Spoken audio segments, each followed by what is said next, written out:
Just 2 years before the Lakers won the NBA championship, the team looked a lot different. In the 2017 through 2018 season, the Lakers had a record of 35-47, being 11th in the West and being 12 games out of the playoffs. In today's video, I'll explain what went wrong with this team and where these players are today. 2 years removed from Kobe's retirement, and only one season after the worst Lakers year in recent memory are the 2017 through 2018 Lakers. This Lakers team had potential because of the young core, who were emerging as stars in today's league. Some of this young talent was Lonzo Ball, Brandon Ingram, Julius Randle, and Kyle Kuzma. So what exactly happened? This Lakers team had a promising start, drafting one of the most hyped prospects in recent memory, but this could have been the team's first mistake. The Lakers drafted Lonzo Ball instead of drafting Jason Tatum, who is a young emerging star. But this didn't matter because the Lakers went and won the 2017 NBA Summer League Championship. But this is where it all goes downhill. This team got off to a rocky start. At the beginning of the year, they were around 500. But things changed for the worse, to say the least. The team would go on a 9-game losing streak from December 22nd through January 7th. Lonzo Ball had an underwhelming rookie season, averaging 10.2 points on 36% shooting. This was looking bad. To say the least, he couldn't shoot the ball. This team lacked a leader, with Julius Randle averaging the most on the team with 16.1 points per game.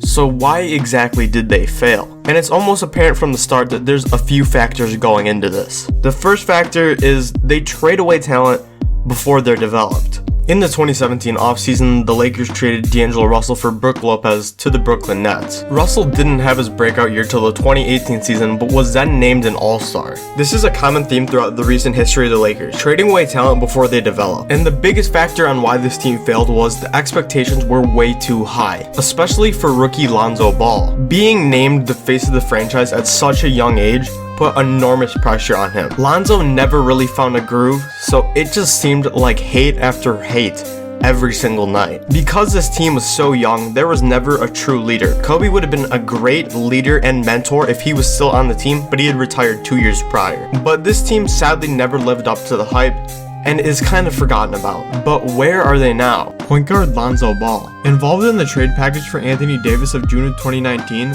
Lonzo had his best season in 2020, where he averaged 14.6 points and 5.7 assists. During this year's offseason, the Bulls landed Ball in a sign-in trade for 4 years, $85 million. The middle of this year's season, Lonzo sustained a knee injury which sidelined him for the rest of the season. He was averaging 13 points on 42.3% shooting before his injury, which was the best percentage of his career. It is not known when he'll return, but Lonzo has found a new home in Chicago. He is no longer the star, but rather a solid third or fourth option when healthy. Shooting guard Kentavious Caldwell-Pope played a solid role in helping the Lakers win their championship in 2020 and was involved in the trade for Russell Westbrook to send him to Washington. He is virtually the same player as he was in 2017, just playing fewer minutes. There's really not that much to say about him.